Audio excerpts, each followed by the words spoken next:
I'm gonna go live right here, right quick, man. And hey, everybody, welcome to Old School Knicks. I'm your man, Uncle Freezy. I'm joined by the star of the show and the co-host, Anthony D. Anthony D, how you doing this morning, sir?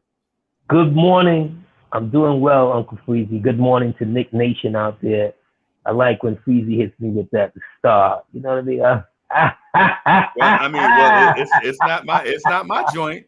This ain't my joint. You know what I'm saying? well, I'm just well, here. it's, I'm the co-pilot. well, it's your joint to me.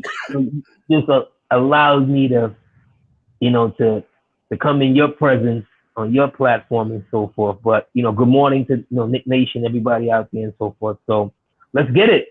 Where we Hey, starting with this? Where we starting with this morning? so let's continue.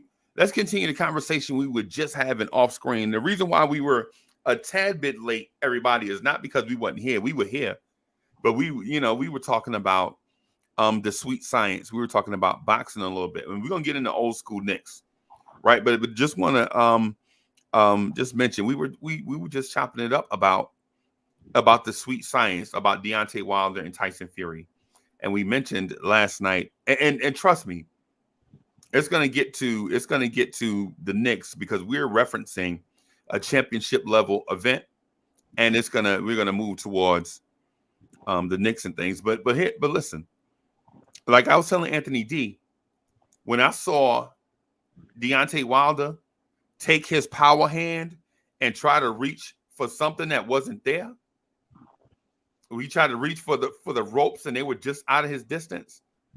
The light went off in Tyson Fury head. Like, this is the moment that I've been waiting for.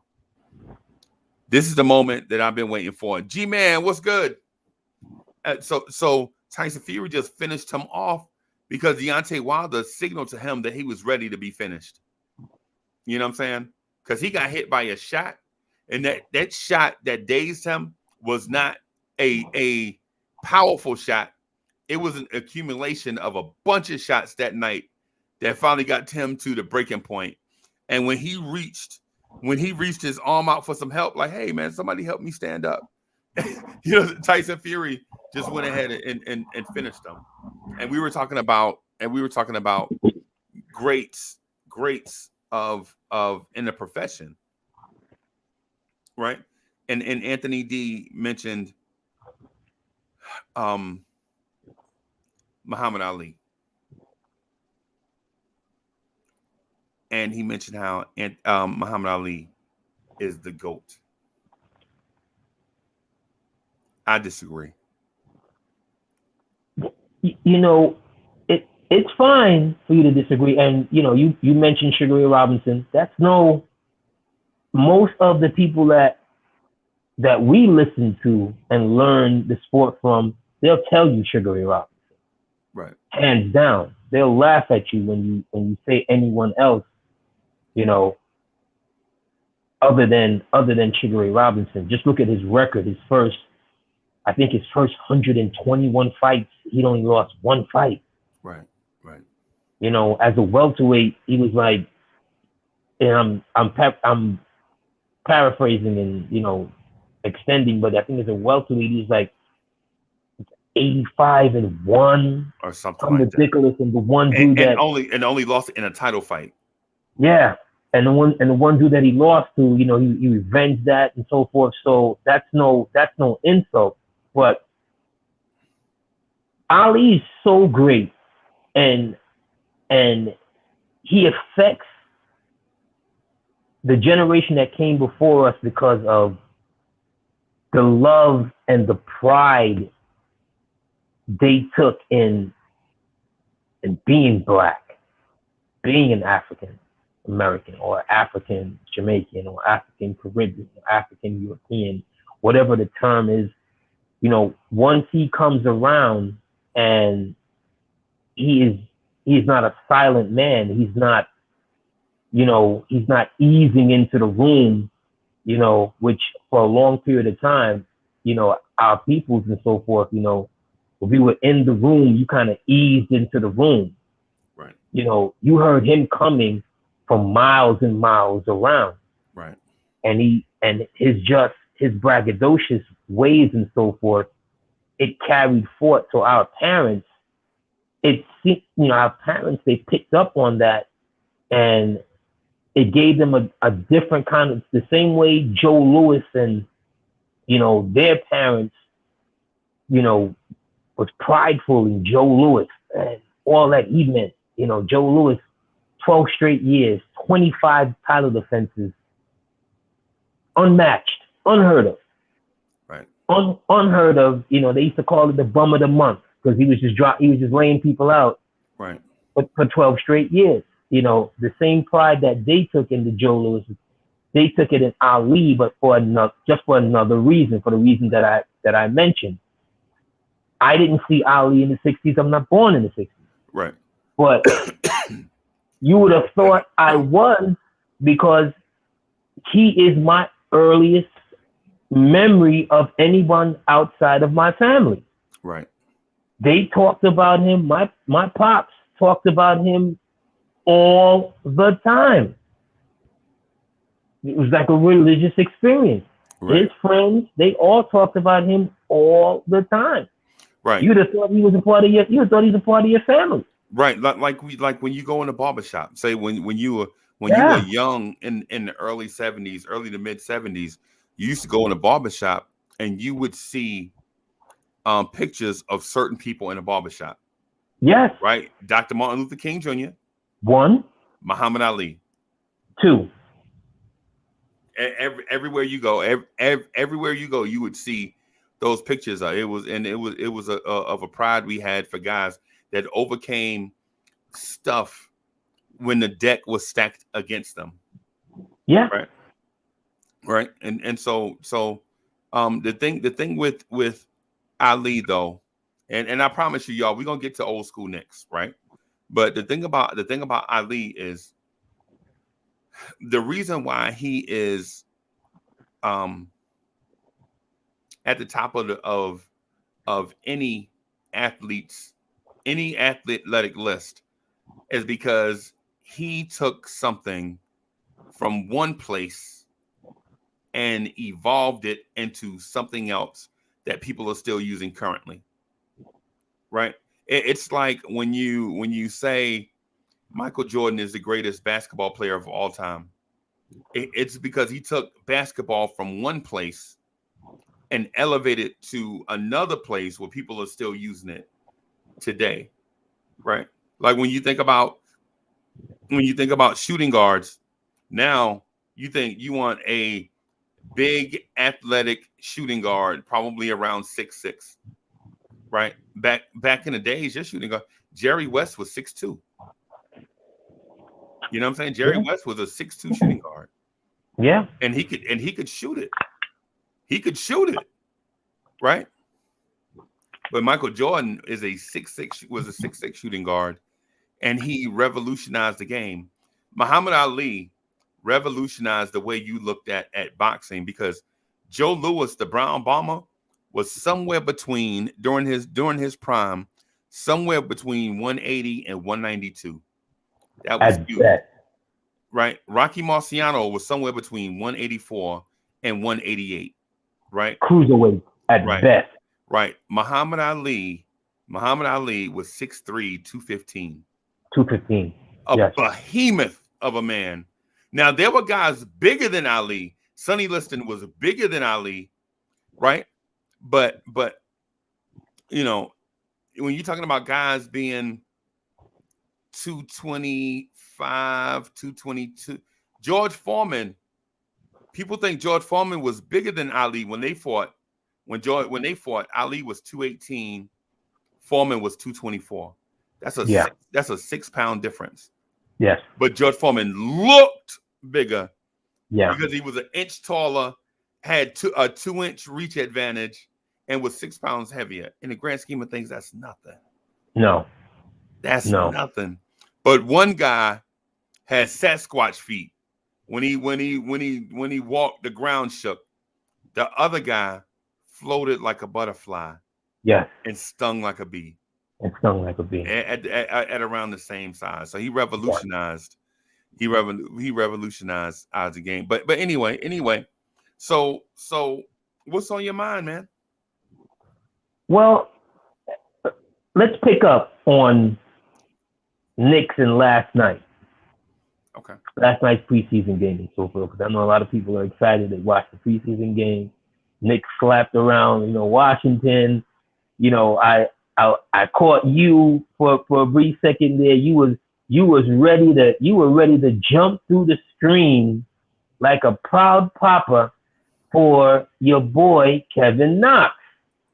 You were ready. Kevin Knox. I'm gonna tell you what Kevin Knox reminded me of. I was trying to figure out something this morning because I rewatched some of the highlights and stuff this morning. I'm like, you know what Kevin Knox reminded me of? You remember the intro line to Rick James' Fire and Desire? Yep.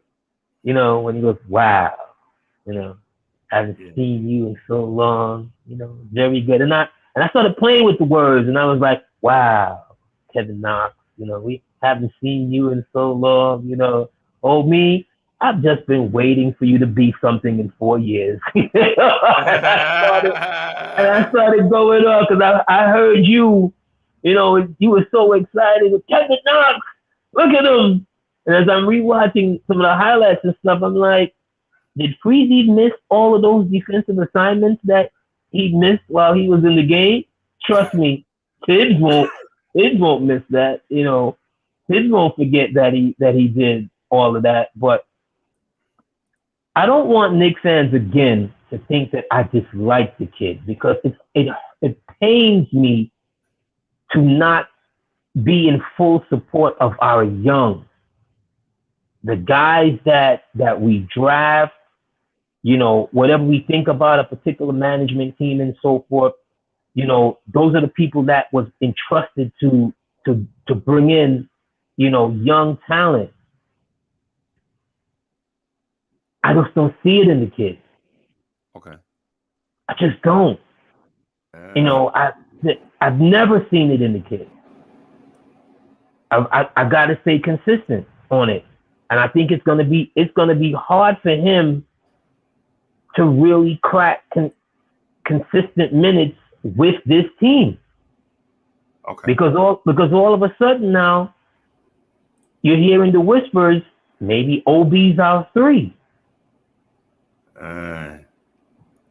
Okay, so if OB's your backup 3 behind Fournier, or you're mix and matching OB 3, 4, however you're finding ways to get him in the lineup, you already have there's a core 7 to 8 that's gonna play every night,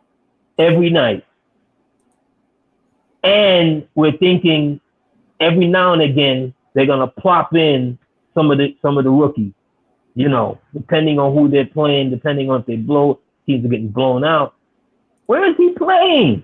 As we said that night later in the summer, when I got on in my South Carolina, Southern drawl, you ain't never. No. Right. You know what I mean? That's one of my best nights. I can't lie, with G-Man and oh God, that was it. He's gonna be rehearsing, your hit song, Splinters in Your Behind. Okay. Sorry to tell you, and it pains me to do that unless, back to my Rick James reference, he finds fire and desire. It's your contract year. If you can't find it now, when are you going to find it, young man? I feel you. I feel you, but I just think you might be a tad harsh in the criticism of his defense. The reason why I say that is because as I watched, I saw the Wizards try to attack his bad defense. Right? And they ran and I mentioned it last night. They ran the drag play at Kevin Knox about 3 times. And people know what the drag play is. You have one dude run baseline and one dude at the free throw line run parallel to each other, and have the defender that's looking at the ball try to commit. If he commits to the ball, the dude cutting from across the free throw line or cutting baseline. And so when dudes cut baseline and the dude commits to the free throw line guy, they throw the ball back door to the guy cutting baseline. Right? And so if he sags and cuts off baseline, then he gives up a drive to the basket to the dude that's cutting across to the free throw line. But I saw Kevin Knox on multiple occasions shove the guy cutting across the free throw line and then drop back and put his backside on the guy cutting baseline. And that's what you're supposed to do. And he did that as he watched the ball. Did you use the word shove? Yep, shove. That operative shove would mean that he was showing outward aggression against the opponent. That's what you're supposed to do. because you don't want him, you don't want that player to cut towards the basket. So you got to bump him off course. It's what Clint Capella did to us last year with the Hawks. We ran the drag play against the Hawks, and Clint Capella shoved or bumped, however you want to call it, bumped the cutter, the front guy, RJ Barrett, right? And then dropped back and bumped the baseline guy, Derrick Rose. He did that all playoff series, right? Kevin Knox did that to us last night. And people looked at the Kyle Kuzma layup. That layup he gave up to Kyle Kuzma was highly contested, right? Kyle Kuzma just made a good shot. At some point, you have to give the offensive player credit for making a difficult shot. At some point, and you just got to give him credit, right? Now, did Kevin Knox play great defense for all 20 minutes he was in the game? No, but his weaknesses were clearly addressed. He clearly addressed his weaknesses. So, am I saying Kevin Knox is a great defender? No, I ain't saying that. But what I'm saying is you can tell he improved. He watched film. He watched how people were doing him, and he improved. You know what I'm saying? To your point, he didn't play good defense last night. Was it atrocious defense though? Nah. But we're Knicks fans. We want great defense from everybody and energy all the time. So I understand where you're coming from, because as a Knicks fan, we're not used to bad defenders being on our team long. Usually, if you're a bad defender, you out of here. You know what I'm saying? So Kevin Knox played adequate defense. He wasn't Gary Payton. He wasn't Scottie Pippen. But I think he did enough to earn more minutes on the floor. Tibbs wasn't screaming his name. To earn more preseason minutes? Yeah, that's what I'm talking about. I'm not talking about regular season minutes now. Yeah, let's get that clear. Let's be clear. Oh, okay, all right. That's a big difference. Yeah. So you want to see the young man out here, running around in preseason. It'll do your heart some good. I get it. That's fine.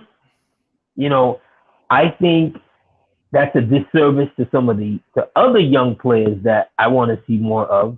But okay, I get it. So I want to just throw something out here too. And I know this is your joint, but I just want to. Miles McBride did not look good running the point last night offensively. Defensively, he looked great.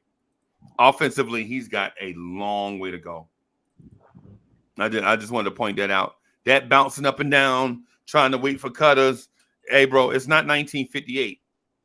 You know what I'm saying? Well, the young guys, him, Grimes, Sims, even quickly, but quickly, he's got a year under his belt. You're going to have to get some time under your belt when you're playing against grown men and professionals. Right. So a lot of what made you successful in college is not necessarily going to make you successful in the NBA, especially your first season. Right. So that's why I, sometimes I'm like, we got to temper our enthusiasm on what we see out of a young guy going in year one. that was kind of the thing that happened to us with Obi last year. Right. That we believed because he was, 4 years or 3 years at, Dayton and so forth, and he was a senior, he'd be ready to go. A lot of times, young players come in this league and they're not ready to go yet because it's a grown man's league. Right. There's some things that grown men are doing to you on the court that the camera didn't pick up that you can't believe that your idol punched you in the stomach. Right. Right. You know what I mean? So it's like, wow, did he really do that? Right.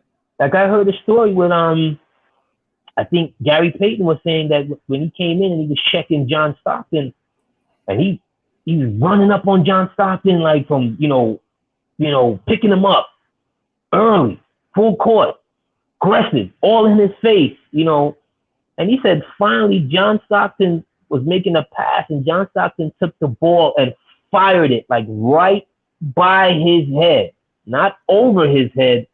But fired it through him to make him move. And Stockton was like, yo, what are you doing? Back up. Right. That's nothing in basketball. That's not in the 101. You didn't know that coming into the league. Right. Like that guys would actually give up a possession to teach you some, etiquette. Wow, teach you some basketball etiquette. And you're like, wow, that John Stockton, that seems like a dirty play. Right. You're going to have to learn some of that. I remember Walter Berry coming in. I thought Walter Berry was going to be the next great power forward from out of St. John. Oh, my goodness. When the Knicks did not draft Walter Berry in 86, when they drafted Kenny Skywalker, I'm like, Walter was player of the year. I'm like, you can't. Yeah. But when Walter got here, the first thing Walter said was that he didn't realize how strong everybody in his position or how strong the NBA players were. And He was starstruck, and he couldn't get past that. For those that remember Walter Berry in that post in college, Walter Berry did 2 years at a junior college, skipping me. St. John's, got him to come in, and those 2 years that he was on St. John's was, Final Four, should have possibly, won, a national championship. They should have beat Vegas. They lost to Vegas, right? That 85 team, they lose to Villanova. In the bracket. No, they lose to Georgetown. Georgetown mollywopped them. Georgetown mollywopped them. But the thing is, they were matched because remember, it was 3 Big East teams that year: Georgetown, Villanova, St. John's in the Final Four. Unheard of, never been seen before. That's the Big East Zenith. Instead of being matched up with Villanova, because we had mollywopped Villanova, 2 games during the regular season, and we tied with Georgetown. Georgetown was just not a good matchup for us. Right. And Connor Secker and his, I heard Mark Jackson talked about it, that he should have been playing more than Mark Moses and blah blah blah blah whatever. No, he shouldn't have. He was a better player than Mark Moses. Even as a freshman, he was a better player. He wasn't, bro. I think he should have been. He was not ready. Not only him, but Shelton Jones that was sitting on the bench. We needed, for a lot of fans that don't remember the Georgetown press. Yeah. The aggressiveness that the Hoyas came with Reggie Williams and all them guys. Oh, dear God. Oh, and remember, in 85, they don't even have the second part of the snake or the middle body of the snake, which is Michael Graham. Right. From 84.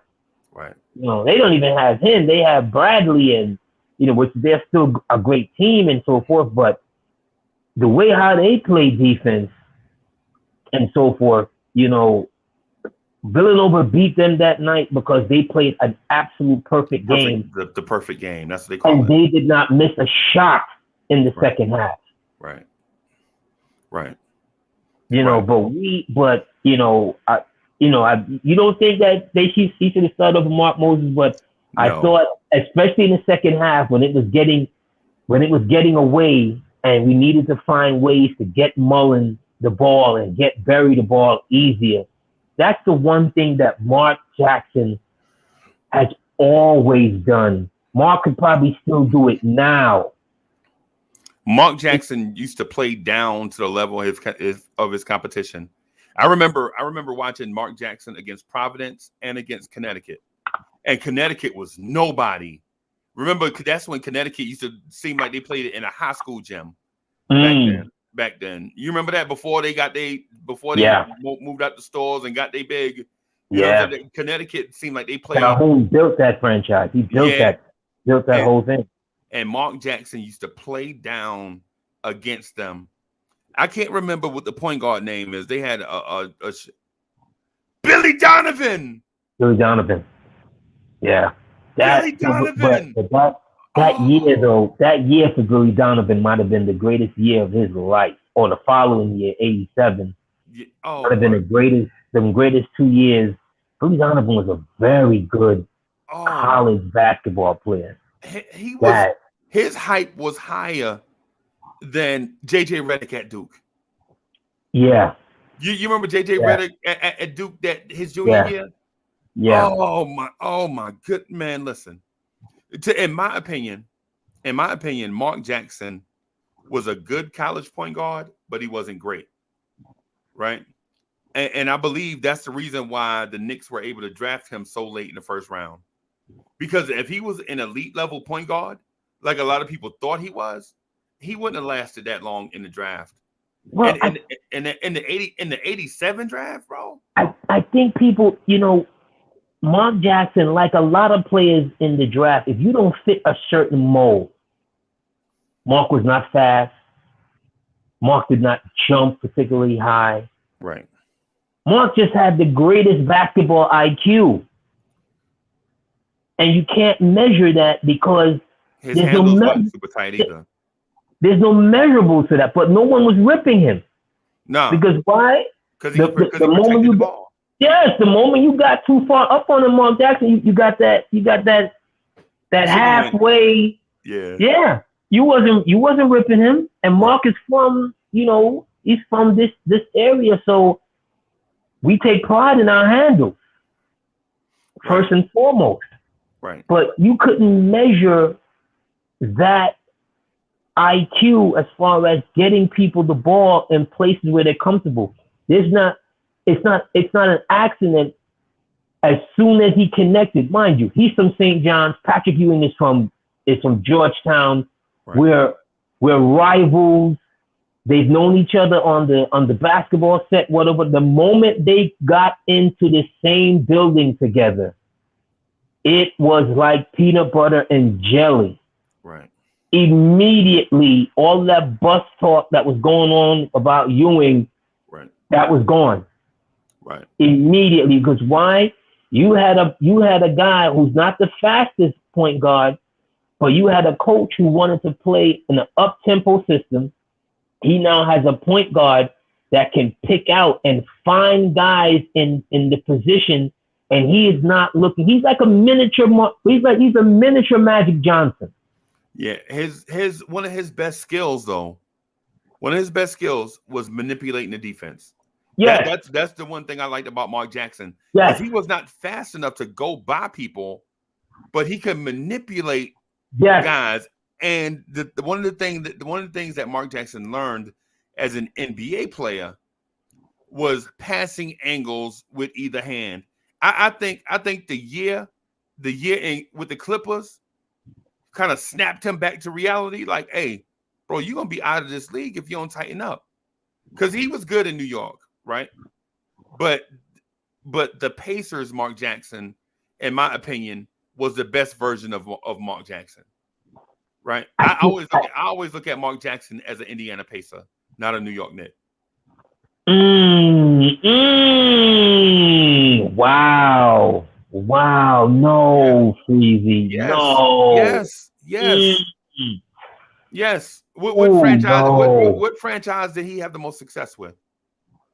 I, he got to the well. Here's the thing.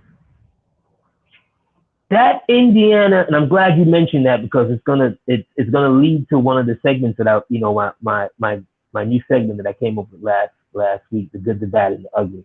And there's some Indiana stuff that I want to touch. But here's the thing: Indiana was already Indiana before Mark Jackson got there. Mm. Because remember, Hayward Workman was the point guard there for several years in the middle part of the 90s. Right, but also, but they had point guards. They had Vern Fleming. Remember Vern Fleming? No, Vern was early. Vern was late 80s to Early 90s, the right? early 90s. Right. Then they got Travis Best. Then they had Hayward Workman. What Mark Jackson did, because remember, we played Indiana so many times in the 90s that we tied with them. They beat us 3 times. We beat them 3 times. You know, what Mark gave them, especially in 2000, because we beat them in 1999. The following year, 2000, what Mark gave them was again finding the guys in the positions when they needed the ball, and he was like, to our boxing reference, he became like the Drew Bundini for Reggie, like how Bundini was for Ali. Yeah, right. Just kept putting it. Hype man. Yes, he just kept hyping up Reggie. Yeah. Reggie didn't need much because Reggie already hated New York. Right. He didn't need much for him to get it. And Mark gave him that. They were already a good team. Mark just came in and gave him that piece. Mark for the Knicks, like I said with Ewing was on his way out of here. He had 2 injury-packed seasons. Right. He had never lost before. The team wanted to make him a power forward at that time. The coaching staff, Hubie Brown, Bob Hill, is another Van non-glorious coaches in our history. Bob Hill, that I think he did 2 years, a year and a half, 2 years, 21 wins and 23 wins, or some crap like that, some less than 25 win season. Right. That was for Ewing, and Mark breathes a new life into the organization. Mark is Rookie of the Year first year, All-Star second year. The Knicks get to the playoffs. Your franchise center, we had never seen anything like that as far as in the NBA, the hoopla coming around him. He's now back. Mark is a major part of that. I don't think you could take Mark out of the Knicks. I never thought of that, but wow, Mark not being more Indiana Pacer more so than wow. Yeah. Ooh, I don't know. Yeah, I don't look at him as being a Knick like that. I don't know. The when we beat Boston in Game 5, Mark is a part of that team. Right. Mark is also the one that created the teardrop, the floater, because Pat Ewing was blocking the teardrop. That comes from Mark Jackson. Yes. Mark Jackson over Patrick Ewing. People don't remember that Pat Ewing used to be a shot blocking machine, bro. Yeah. Yeah, the teardrop, the little shimmy when Reggie Miller would hit game winners against us. Yeah. Come on, man. Come on, bro. Yes. That, and I don't do, what I've learned from last week and just in our conversations that, we go back, forward. Sometimes we put the car in reverse before we put it in drive to go back. So it kind of lends to a segment that I came up with last week, the good, the bad, and the ugly, and the bad. You want me to cue it up? You want to talk about the bad right now? Absolutely. You want to talk about the bad right now? You want to, okay. Absolutely. All right. Let me do this though. Let me do this.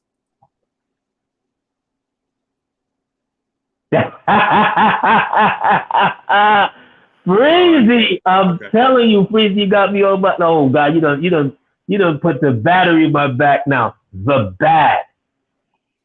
This past week, I'm home, doing my exercising, while I'm working, all that stuff, whatever. And I don't know why, but the 2000 Knicks popped into my head because when we talk about that time, we forget that the 99 team went to the finals. The 2000 team made it all the way to game 6 on our home court in a rematch against the Pacers, and we lose in game 6, right? And I was watching game 6 because YouTube has it. Watching game 6, and this was a team that we had just beaten the year before. Yeah. Camby comes into his own. Sprewell, we devastated them. Mark Jackson didn't look particularly good in 99. He looks a lot better in 2000 in Indiana. Yeah. Jalen Rose, they take it from us. And this was the third time. Because we lose to Indiana 95 on our home court. Yeah. 98 on our home court. 2000 on our home court. All right? That's some nostalgia, for your, for Knicks fans. Okay? This is how deep the roots are with Indiana. 3 times on our home court we lose. In that 2000 series, that final game 6, you see the eventual divorce, which between the Knicks and Ewing. Yeah. Right? But in that game, they can't do anything. Everything is just not right. They're off. You're hearing that one faction of the team that think that Ewing is past his prime. Maybe it's time to move on from Ewing. Houston and Sprewell wanted to get out and run. Yes, they want to get out and run because the previous year we made that run because we started moving up tempo without Ewing. Houston, Sprewell, Camby, Johnson want to get out and run the floor. Yep. Yes, and we lose on our floor, and I'm watching it every morning. I'm like, wow, this is so painful. Right. I forgot how painful it was. And that 2000 season, remember, we're 2 games from playing a New York LA finals. Right. This is a part of the history that we totally forget. We totally just bypass that part of the history. Right. So that was the bad, because we losing on our home floor and losing handily in the second half. And I rewatched and I said, why am I doing this before work? I'm supposed to be in a chipper mood. People are depending on me here. Why am I watching this at 6:30 in the morning before work to set me off? Because it's freezing. When I tell you, it set me the off. Bro, I'm with you. You got 2 factions. You got the old school. You got the Pat Ewings, Kurt Thomases. They want to grind it out, and Jeff Van Gundy too, by the way, and Jeff Van Gundy. They want to grind, and Thibodeau, Brendan Malone, all those guys, the Grizz, all them guys, right? All them guys, right? So I don't know if the Grizz was there, but all these guys, right? You got a situation where one side wants to get out and run because that's where they come from. Allen Houston played with Grant Hill and those guys that could get out and run, flourish in the open court. You know what I'm saying? In the open court against defenses that are not set, where they can use their best one-on-one open court moves, get to the basket and score, versus aging big men who have been to the finals already with the grinded out style, value, and possessions. Was Herb Williams there? I don't know. Let me see if Herb Williams was on the roster. So Herb Williams probably wasn't on the roster. At least I don't think so. Our backup. He was no longer our backup. He might have been on the roster, but not in that situation. Our backup was Chris Dudley. Chris Dudley. Yes, Dudley was totally offensively inept. He was a good screen. He was a good screener though. Good screener. He was tough. Yeah, he was tough. Chris Dudley. Wow, I haven't said that name in a good long minute. Chris Dudley. He was tough. Good screener. Had nothing else to get you a rebound. Smart guy. He was a very, very smart guy. Smart guy. Yes, I think he became a senator or a governor or something like that after his basketball career at some point. Yeah, I think it's from Portland or something like that. I got to double check that, but I do believe he got into politics. Okay. I don't think I've ever seen him come back for any kind of old school Knicks, events or anything like that. Not in my memory, but yeah, Chris Dudley. Shout out Chris Dudley. He did give us some good minutes when Ewing went down, and so forth in '99. But him and Andrew Lang. Remember Andrew Lang? Andrew Lang. But that team and get ready for it, because I'm gonna go now again down that line. The ugly. Go ahead, drop it. The ugly. The ugly is what happens from that Game 6, the eventual divorce between the Knicks and Ewing.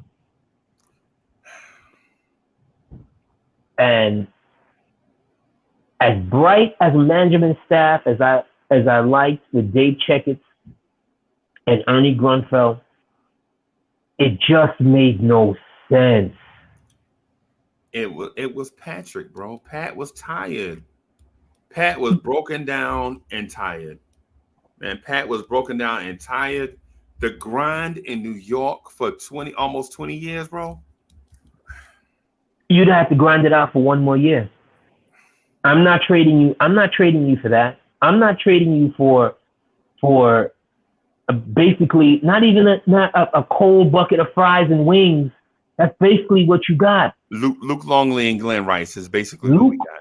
Luke Longley, Glenn Rice, Travis Knight, everything.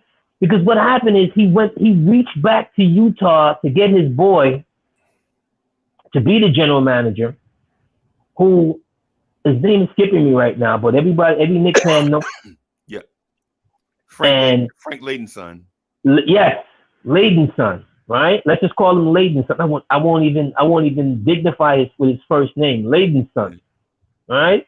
Layden's son comes in and helps to orchestrate some of these moves, and it's the worst moves. Shannon Anderson, Howard Isley. All he did was get the players that he helped bring in Utah at some point in time that were good pieces to help them get to finals. Right. But by the time they got here, with this team, they were horrible. Right. And they were the benefactors of a great offensive and defensive system. And people forget that. They were the benefactor of a Hall of Fame point guard, a very probably the most innovative offensive system ever ran in the NBA. The high screen pick and roll. Right? The teams still run it to this day. Religiously, like if you're big, can't run the screen and roll now, you don't need them. You can have Patrick Ewing in the draft, bro. You can have, and nowadays you can have Patrick Ewing in the draft, and people were like, well, if he can't roll to the basket, I don't know.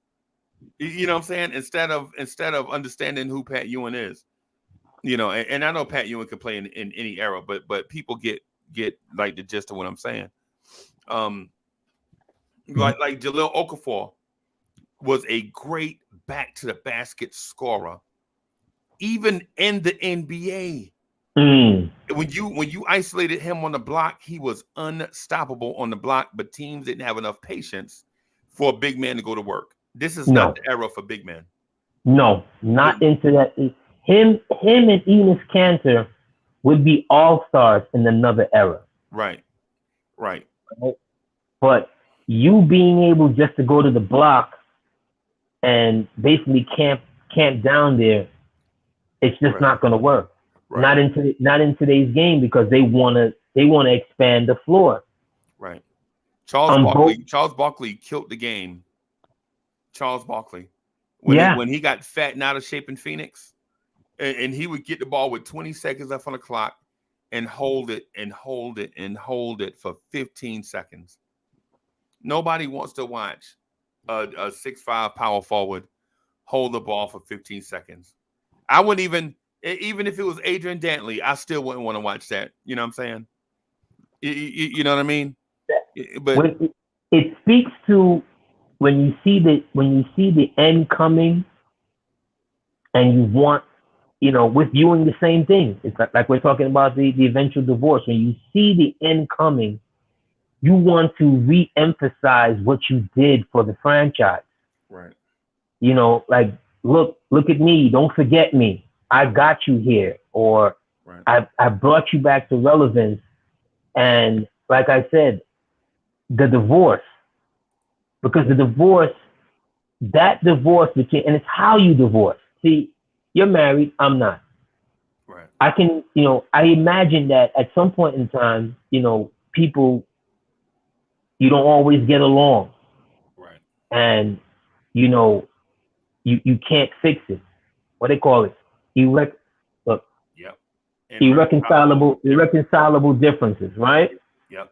It's how you split things up that's going to make you be able to be like, let me call and talk about the kids, and not feel like calling you the B word, in the beginning of the conversation, at the end of the conversation, while you get this dial tone in your ears. You see what I'm saying? It's how you break up. The Knicks and Ewing, the breakup was just so bad because it didn't do anything for either side. Right. They send Ewing out to Seattle. He comes back in this winter green and burgundy uniform. I'm like, oh my God. Yeah. What is that? What is that? And then you send him he wanted out, absolutely. He helps orchestrate him leaving. You go to a team, to a Gary Payton team who wants to play up-tempo anyway. Right. So the up-tempo-ness that you was running away from in New York, and the whole grind and all of that, you ran smack dab in it just without the media. Right. That's all. That's all. And in that divorce, you later then have the divorce with Jeff Van Gundy resigning. Yeah. See, all of these things happen, which is another reason why I never understood why the Knicks kept granting Jeff Van Gundy interviews in later years. He quit. Yep. Yep. Same thing like with, and earlier with when Knicks fans can't forgive Riley, he quit. He also quit. Right. But we grant him interviews, and we fail to, to remember that when the team was rocky and we needed to be able to steer the ship and still have some credibility, he gets up. I can't even remember how many games into the season, and he quit. Yep. Resigned. Yep. But for me, you can't ever come back. Ever. I don't even want you talking Knicks. Yeah. Jeff Van Gundy, that's the reason why. So people think I'm harsh. People think I'm extreme when it comes to the Knicks, right? And I am to a certain extent, because I feel like burnt bridges are ashes, bro. I feel like burnt bridges are ashes. Like for instance, don't talk to me about Pat Riley in New York, right? Because in my feeling, in my humble opinion, I believe that Knicks team, the franchise was gonna turn the corner, regardless who the coach was. Right? Give you an example. If we had kept Rick Pitino, if we gave Pitino what he wanted, I believe Pitino could have turned that corner also, just in a different way. Instead of the '90s, 90s Knicks being Pat Riley, defensive blase blah during the 90s, Rick Pitino, and this is my opinion, and I may be wrong, Rick Pitino would have had the 90s being the offensive Knicks in the 90s with the emphasis on innovation, creating driving lanes for your center. Instead of your center posting up, you start your center in a corner, your point guard drive, your center is cutting from the corner. Now your big man only has to take 2 dribbles before he can dunk. And you can run plays like that. Rick Pitino did little innovative stuff like that. Like, I'll give you an example. I saw them run it with Bill Cartwright, right? And I was like, look at this giraffe galloping from the corner. And he couldn't get there. He couldn't get there because he was too slow. But he could pull up and hit that 12-footer. It was money. Bro, it was like. I'm there with you with the Riley, and my closest people that I taught Knicks with, besides my Knicks family and so forth, they always remind me of that as well. I'm like the jilted person in the relationship because I thought he was a star before, during, and after the divorce with the Knicks. Okay. When you have that kind of talent for team building, because you've heard me say this before, and I'll believe this forever, organizations win championships. Right. You have to have proper people that steers championships, that knows how to get there, right, that live and die with winning. Riley lives and dies with winning. Whatever he wanted with the Knicks, the Knicks couldn't, they couldn't give him, if you listen to Checkers tell it, they couldn't give him the ownership or pieces that he wanted. He wanted to fire, Grunfeld. He wanted to totally have control of the Knicks team, be president, get some ownership, whatever it was. And they couldn't give him that piece. And you allow a new ownership to come in, and the first thing he sees was the same thing that we already had, which was credibility. He needs credibility for his new organization in Miami, and he's willing to do whatever it takes. So he goes to the top of the food chain. Right. The top of the food chain resides in New York. In my eyes, that early 90s run had run its course, because here comes Orlando. With that team that we had with Ewing and Starks and Harper and so forth, those Orlando teams used to mollywop us. Right. You know why? You know why? Because people think, okay, so immediately when you think that young Orlando Magic team, the starters were Penny Hardaway, Nick Anderson, yes, Dennis Scott, Jeff yes, Turner. This is before Horace Grant. Jeff Turner, before Grant, right? And Shaquille O'Neal, right? Yes, right. Off the bench, Anthony Goldwire. I keep forgetting the dude, not Scott Brooks, the other dude that used to coach in the NBA. He coached the Wizards and the oh yeah, he went to Michigan State. Skiles. Scott Skiles, yeah. Scott Skiles, Tree Rollins. They had a bunch of athletes on that team, but what killed the Knicks against that team is that team balanced the floor and could shoot 3-pointers from everywhere. So now your set defense, your team defense had to defend on an island one-on-one, because if you left a guy, somebody could shoot the 3 from somewhere. Right now you got Charlie Ward trying to guard Penny Hardaway.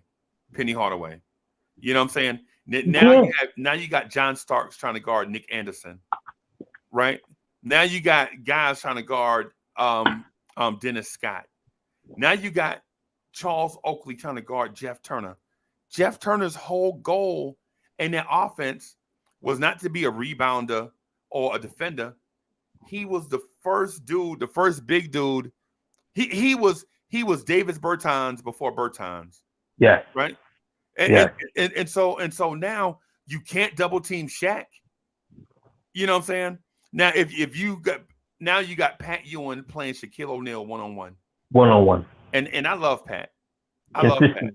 And you're not gonna win that consistently. No. You're not gonna have no one. a 10-year vet no. guarding a young bull like that. No. 1-on-1. And regardless of it could have been Pat, Elijah Wan, anyone. David Robinson. It didn't matter. Anybody. Right? It didn't matter. And then you couple that with if you miss, they get out and run. They force you. They get up by 8 or 9 points. And back then, 8 or 9 points was the death knell. If you got down to 8 or 9 points to a team back then, it was like being down 20 nowadays. Yeah. Right. And so you get down by 8 or 9. Now you have to shoot the three with dudes that don't shoot the three. And if you miss, now you got athletes running the floor. You know what I'm saying? So it was like, you know, it was one of those things. But if you so if you had Patino here, see, Patino was doing that to teams in the late 80s with the bomb squad, right? We had dudes that could, and we wasn't shooting threes. I think we was like shooting 6 threes a game. Dude, they were shooting like an average 7 threes a game. 7 threes a game, yeah, like 7 threes a game. That was a bomb squad. This Knicks team shot like 29 threes in the first quarter last night. Right, God. right. That, but the threat of it was there. Yeah, you know what I'm saying. But the threat of it was there, right? Because if you got down to that Knicks team by 8 or 9, then you had to start shooting threes. And if your team wasn't a 3-point shooting team, now you creating long rebounds, and now we grabbing long rebounds and we run it, right? That was one of the things that was to the detriment of Patrick Ewing. Right. But anyways, I understand your point, man. I'm sorry. I would, like I said, he was just an asset. You know, it's the same thing like when the Bulls had, you know, Jerry Krause. As much as Krause got so much flack for how he looked, how he dressed, or whatever, and how he didn't dress, and he just didn't get the respect. Like, that man was a basketball mind. Right. He knew basketball, and he knew not to listen to the players on the team when it came to team building. And budgets. He was the first dude. I ain't gonna lie to you. He was the first dude. He was the first dude that I heard in an NBA front office talk about budget. Everything coming down to the dollar. Absolutely. He knew, you know, the things. It wasn't, you know, Reinsdorf didn't listen to Jordan and Pippen and those guys. No, he listened to Krause. Right. Because and when Krause is the one who termed it organizations win championships, you're damn right. Right. Because if you listen to everything a player does, a player's gonna want his best high school buddy to come in, you know. He's going to want the latest breezy on the bus. You know, he's going to, you know, it takes structure. Right. And you need people that live and breathe this every day. Right. That's what Riley had. So at that time, when we let him go, like I said, I know a lot of Knicks fans, you know, you don't want to hear nothing about it, whatever. But like I said, he was a star before, he was a star during, and he was a star after. And you keep your stars. You work things out, because not everybody that you're going to bring in is going to have that depth. Well, let me hit you with a hypothetical. Yes. I'm going to hit you with a hypothetical because I understand your point. If the franchise builds championships, right, then when you see Pat Ewing blow that layup against Indiana in the 95 it wasn't the Western. It wasn't the Eastern Conference Finals. It was the second round, right? It was the semifinal. It was the second round, but playing, because if we won, we'd have played Orlando, right? Yep. Okay. So when you see Pat Ewing blow that layup, back iron, you trade Pat Ewing on the spot, right? I think you have to think about it. Yeah, you trade Pat Ewing on the spot, and this is hypothetical. I love Pat Ewing. You trade Pat on the spot. Right. Now, the team eventually brought in a head coach named Don Nelson. Yep. Right? You remember Don Nelson? Yes, I do. Right. Did they bring in Don Nelson right after after Pat Riley left? Yes, they did. Okay? All right. So you trade Pat Ewing, and you still bring in Don Nelson, right? And in the free agency class, the first great free agency class was the free agency class of 1996 summer. Remember the 1996 summer? Yep. The year where the Knicks thought they had Michael Jordan. The year they thought they had everybody. Yeah. But in that draft in that year, you change your system. You go away from Pat Ewing, right? You go into the NBA draft. The Knicks have how many draft picks the Knicks had in 96? 3? Or was that the following year in 97? I think that's that year, 3. That's the Walter McCarty, Dante Jones, John Wallace, right? Let me do something. I'm gonna speed something up right quick. I wanna zoom to the 1996. Hey, computer, what are you doing? Okay, 1996. Yeah, draft. All right. I just want to check out something, right? So the Knicks, Dante Jones. So we took John Wallace 18, Walter McCarty 19, and Dante Jones 21. Right? Right. All right. So Derek Fisher went to the Lakers at 24. Right? Where is it? There was another player I saw. I want to find his name. I want to find out where he went before I spill the beans.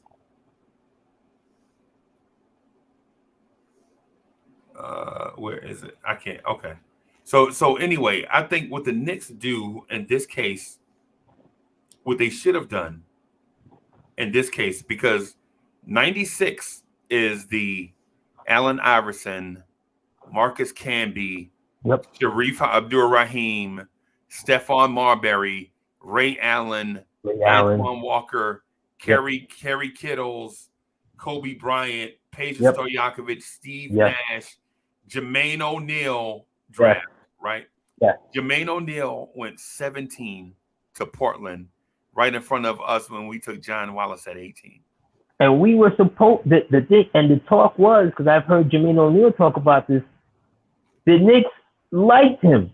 Yes. The Knicks wanted to draft him. Yes. It's another one of those Steph Curry type situations where they don't pull the deal for whatever Portland was asking for. They don't pull it. Portland drafts him. He goes and sit on Portland's bench for like 3 years. Was it 3 years? 3 years. 3 years, yeah. So he didn't play the first 2 years. Then the third year he started playing, and they found it's like they found something, right? And so here's the thing I'm getting at. Steve Nash went to the Phoenix Suns at 15. Stojakovic to the Kings at 14. Kobe Bryant to the Hornets at 13. Right? Kerry Kittles to the Nets at 8. Yeah. Antoine Walker to the Celtics at 6. Ray Allen to Minnesota at 5. Marbury to the Bucks at 4. And we know Ray Allen and Marbury got traded for each other. We know that already. But man, there are names that you could have packaged those picks to get, like Sharif Abdur-Rahim, Marcus Camby. Philly wasn't taking anything for Allen Iverson. We know that. No. We know that. No. We could have offered Pat Ewing, whoever, and they wasn't going to take it because they weren't getting in the top 10. They weren't going to get into the top 10, but it's the package. I think they could have. The package should have been for me, from I remember, and that draft is still on YouTube. Because I actually rewatched it maybe like couple years ago. For me, it was somewhere between 13 and before you got Wallace, because Wallace was supposed to be, no one thought that Wallace was going to fall all the way. He's college player of the year. He falls to what, 16? Right. To me, it's somewhere 18. between, right, to 18. Wow. To me, it was somewhere between 12 and 15 that they needed to get to, that they should have got to, because the talk was the Knicks have 3 first-round picks. That was like almost unheard of. Right. 3 first-round picks, and they couldn't do anything. But let me backtrack a little bit with the Don Nelson. Don Nelson gets hired. Don Nelson gets fired because of a Sunday afternoon game, and where at halftime they had an interview with Patrick Ewing, and Patrick Ewing says, "I miss Pat Riley." Yeah. They fired Don Nelson Monday morning. I remember. Don Nelson was 11 games over 500 when they fired Don. Through 54 games. Yep. Through 54 games. And the reason why Ewing goes on to that, because Ewing got wind that Nelson, and Nelson speaks about this, Nelson wanted to trade him. Yep. They had a deal in place, or they thought they had the parameters of a deal in place to get Shaquille. Yep. Shaquille talked about this. He thought he was coming to New York. Yep. Right? At that point in time, could you have blamed Knicks management for pulling that trigger on Shaquille O'Neal? No! Ewing is a 10-year vet with 2 bad knees, and ankles too now. And ankles. Don't forget about ankles, because Pat Ewing had leg injuries, right? Yes. Not just knees. Pat played through some stuff. Pat Ewing is a warrior, bro. Pat Ewing, and I don't throw around warrior. Let me change the word warrior. Pat Ewing was tough. Pat Ewing was tough, bro. They had that deal in place, and they had another deal in place for Glenn Big Dog Robinson. Yep. To make these maneuvers, and this is what goes back to, me talking about the organizational structure and people that you need to see things through, and vision. A visionary makes that deal. Right. You can't stay in love with Pat, because one guy is 22 years old, the other guy is 32. Right. The other guy has to get debris surgery cleaning up his knees after every off season for the past 6 or 7 years. Yep. Nobody would have been mad at you if you did that. Right. Hence, as much as we love Checkets, these are his blunders. Hey, I remember. So speaking of Checkets, I remember being in the military, and I heard a deal that the Knicks had in place for the Milwaukee Bucks starting backcourt. Right. At the time, we were starting. I think we were starting Doc Rivers and John Starks or something. And the Knicks were going to trade. I think it might have been like the corpse of Kiki Vandeweghe, Gerald Wilkins, or something like that, for Todd Day and Lee Mayberry. Mayday out of Arkansas. Yeah. They were that was the deal. Like, go get them, and Lee Mayberry starts, and Todd Day would come off the bench, right, behind Starks. But what would happen is you would infuse your backcourt with 2 dudes that can score, right? So now you have a rotation of Ward, Starks, Mayberry, and Todd Day, right? And the New York newspapers caught wind of it, right? Yeah. And I remember that. It blew. Oh my God! I remember that. It blew. I remember that, but that's one of those. I wouldn't have made that. I would have. I wouldn't have made that. And so here's the reason why. Here's the reason why I would have, because like three or 4 years later, you took the chance on another 6'6" shooting guard that played in the Midwest. You needed a big shooting guard that could create his own shot. That's the one thing. See people think the Knicks needed another star to play with Pat. They didn't need that. All they needed was one or two more guys that could create their own offense when the offensive system broke down. That's what they needed, Yeah, right? but they needed, but they, to your point, and we discussed this earlier about the fracturing of the two of the team, and then you have two teams. Right. They needed to move on from Pat before they did. Yeah. Because if you had moved on from Pat, let's say for instance, that now if you have moved off from Pat, remember Marcus Camby after 2001, 2002, he no longer was injury prone. He started putting in some good time with Denver. Started, defensive player of the year, Right. so forth and so forth. Got stronger, Right. was an actually starting center. Wasn't like he was getting pushed around in 2000 when he could in '99 when he couldn't stay on the floor in the finals, because every time he looked up in the finals, foul, he was on the bench. Mitchell So Robinson. he put up right. So he put on the body weight and so forth.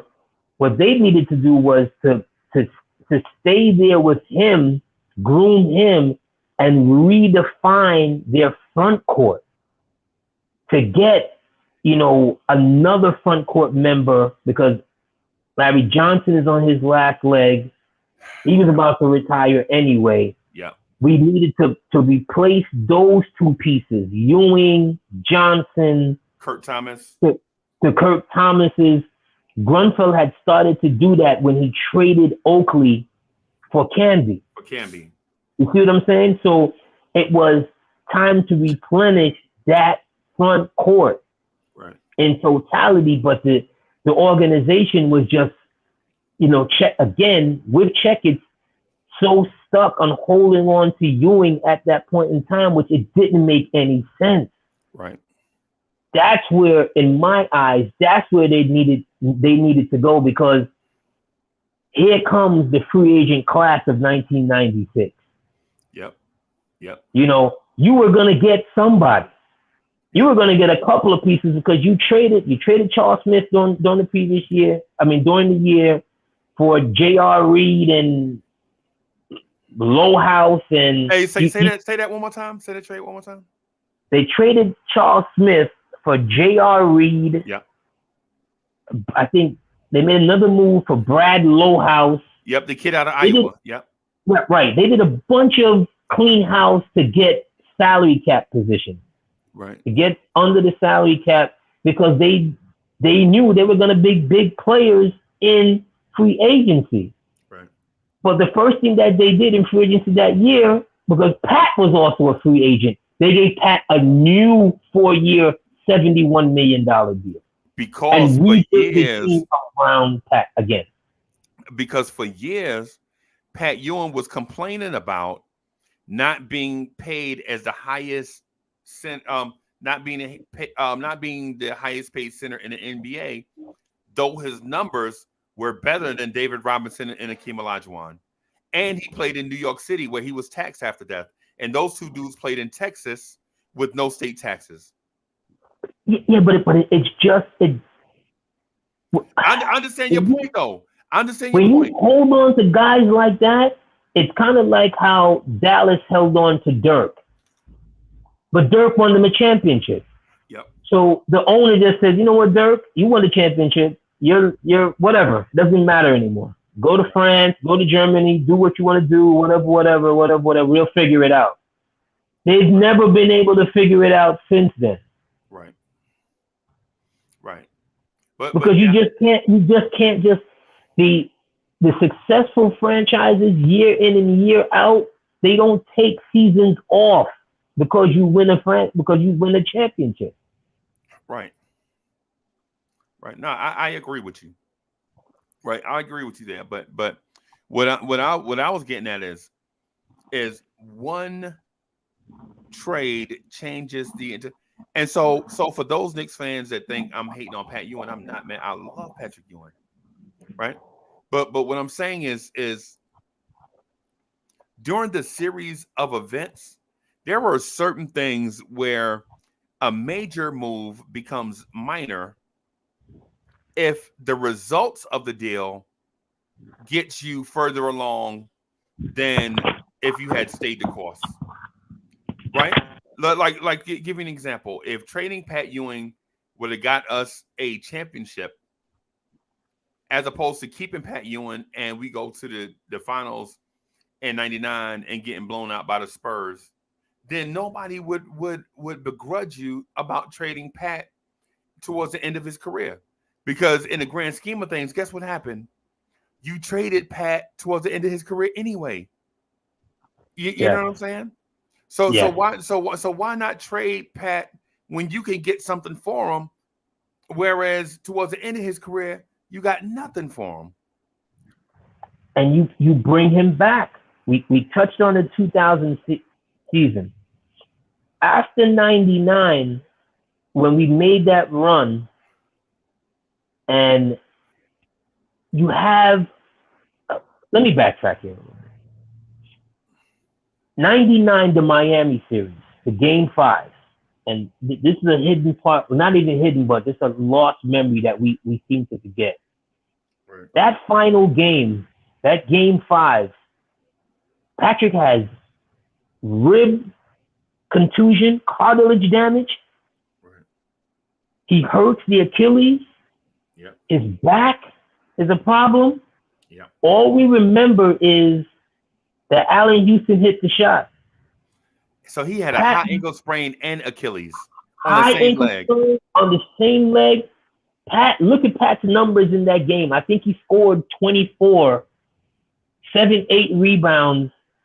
And every time we needed something in that game, because Miami really should have blew us out in that game. You know why he didn't, right? You remember why he didn't? Well, Hardaway had a bad game. And Latrell Sprewell's defense on Jamal Mashburn.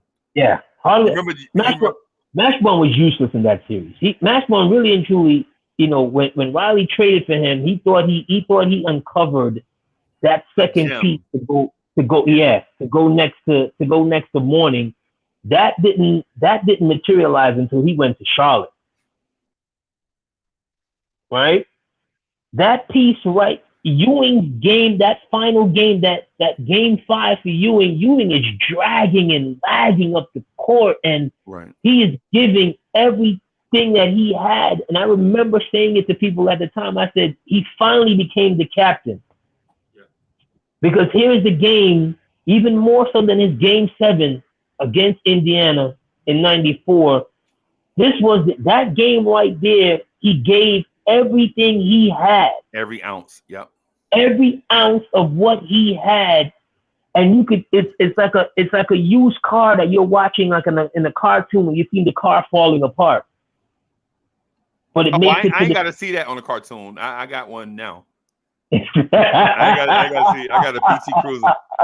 And y'all don't feel sorry for me because I have good cause now. I have good cause. I just have this one though that is like what Anthony D is referring to. So, and don't get me started because I've been going car shopping these last week and so I'm not even gonna tell you about that whole debacle situation. Hopefully I get this corrected by tomorrow, but that's a whole nother story.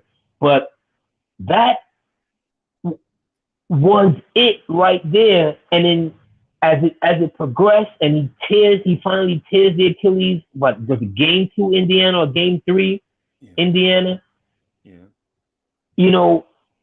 Not many players at that age comes back from a torn Achilles. It's unheard of. Right. So to bring him back going forward in 2000, another hidden gem. We played Miami the series before Indiana. Right. Ewing scores the winning bucket when Mourning tries to go over his top side. Ewing catches it on the baseline and dunks it, and we win that series, and we're off to Indiana. Yep.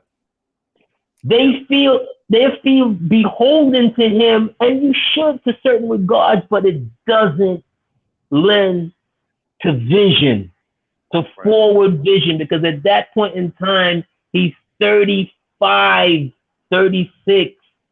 His last great season was in 97. 3 years removed, you then end up into so you know he was 38. So you know he was 38 years old. Yes, and he looked 43. Yes. Okay. By that time. Yeah. Right? And it lends itself to the beginning of this segment, which is start off with the divorce, the ugly. Right. You don't have to get there if you detach yourself from that. It's the same reason why the Boston Celtics had so much problems in the 90s. Remember, the Boston Celtics were horrible in the 90s. Yep. Outside of Reggie Lewis, God rest the dead, they were horrible. Because why? They held on to Bird, Parrish, and McHale far too long. Yep. And they ironically they traded away Ainge too early. Ironically, remember they traded Danny Ainge to Portland. Yeah. And so I'm thinking, like, how do you trade the youngest guy? Yeah. You know what I'm saying? And then they brought in guys like Kenny Anderson, Dominique Wilkins, John Bagley. So I'm like, Boston Celtics, what are y'all doing? You're just bringing in pieces to bring in people. The Kenny piece, because Kenny eventually helped them get to the Eastern Conference Finals, all of that. But it was the same problems that they had in the late 70s, early 80s before they got Bird. Right. You just got names, right, because they got reputations. Right. You can't build franchise. You can't build sustaining championships, brother. You just can't. Right, and to Boston's credit, though, I will give them credit because they did two things right. They found Reggie Lewis out of Boston College, and they pulled a trade in '83 that got them to pick in '86 for Len Bias. If Len Bias had survived, if Len Bias had been able to play in the NBA, I think our narrative about Boston may be different.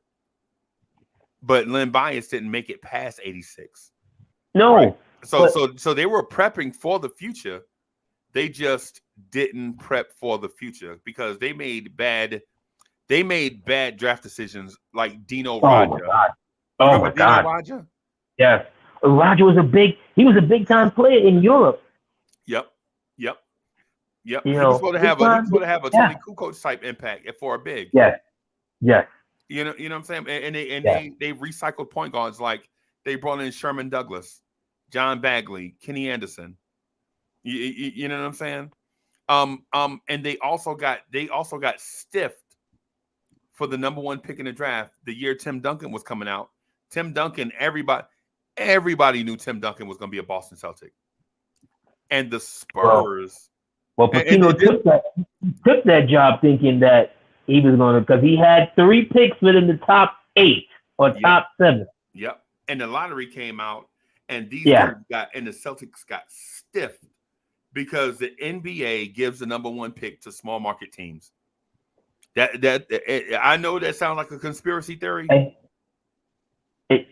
Well, if they were gonna give a pick to a top team, they would have given it to Boston, because Boston was one. The only reason why the Knicks got the number one pick in '85, and I know I keep saying this, is because of how they stiffed us for Kareem Abdul-Jabbar with the double-sided coin. And there's a story out there somewhere. Whenever, and my plan is eventually, I want to start having newsletters for the Blorange Tears, like do a Blorange Tears newsletter or whatever. Whenever we get big enough, I want to start doing a newsletter, like an email newsletter, and I want to talk to that story about how Larry O'Brien said, "Hey Kareem, before you force a trade to the Knicks, let's do a coin flip, man. It's not fair. You know what I'm saying? Let's do a coin flip." And the whole time he was trying to save the Lakers because he knew the Lakers were old, because Elgin Baylor had retired, Jerry West was old, Wilt Chamberlain was old. all them guys, and they couldn't lose their West Coast presence. They just couldn't. You couldn't lose your West Coast presence, and I'm gonna draw a parallel here. Def Jam music, Def Jam the company in the 90s, in the early part of the 90s, was dead. Right. They had to infuse the organization with they had takeovers, became Def Jam Island. Leor starts doing, they bring in Leor. Leor starts, undermining Russell. Yeah. Russell has to sell. All of these things are playing, but the thing that happened at some point in time, they started replenishing what they had and said, you know what? Let me go sign Irv Gotti. Let me bring Irv Gotti in here. Okay? Bringing Irv Gotti. He then kind of introduces them to Jay. He brings them X, kind of introduces them to Ja. Here comes Foxy on a record between them. You see what I'm saying? DMX sells 10 million records in one calendar, two separate albums. But you see my point? There's an infusion of new talent. Right. Because if you stay right there if they had stayed right there and said, you know what, let's just put all our eggs into LL Cool J, they'd be dead. They've been dead. Yep. They had to sign Warren G. Yep. All right? They'd be dead. Because what? He wasn't selling platinum. He wasn't going platinum. Right. He's from another era. And he was selling good, but not enough to carry a company. Not enough to carry a company. Not when the West Coast is out here and everyone on the West Coast is dropping double, triple platinum or better. The G-Funk era. So there was the Gangster Era and the G-Funk era, both running parallel at the same time, but both of them were West Coast. That was West Coast music. That's West Coast music. Because you got your Tupacs, you got your G-Funk era, which is Warren G, Nate Dogg on singing Everybody Hook. Then you got your Snoops, and then you got your Dre's, and then you got groups like Bone Thugs and Harmony, who people thought was West Coast. They wasn't West Coast at all, but they was on Ruthless Records, which is a West Coast company. Yeah. You know what I'm saying? So it's like all these different and Def Jam is getting killed in the city by Bad Boy.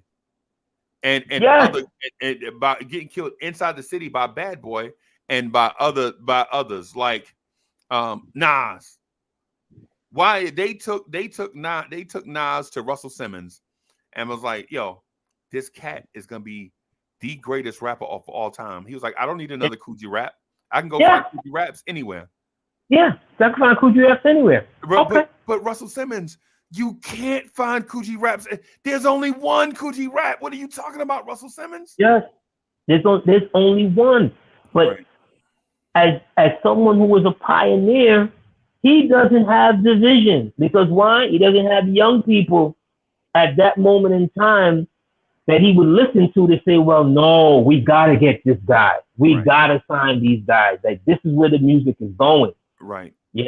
This is the launch point. This is where we're going, and you're about to die. He eventually gets taken over, has to sell, slides out, gets Fat Farm, whatever. But you see my point in the parallels that the organization, it has to breathe. It has to swim. You need vision. Without that, you're going to die. Right. And you know what it is? And this is the mistake that a lot of young people make. They think early success, because Russell Simmons found success in 1980 with Curtis Blow, with Christmas Rap. And he was like, oh my God, this is the goose that laid the golden egg. No, it's not. It's a chicken, bro.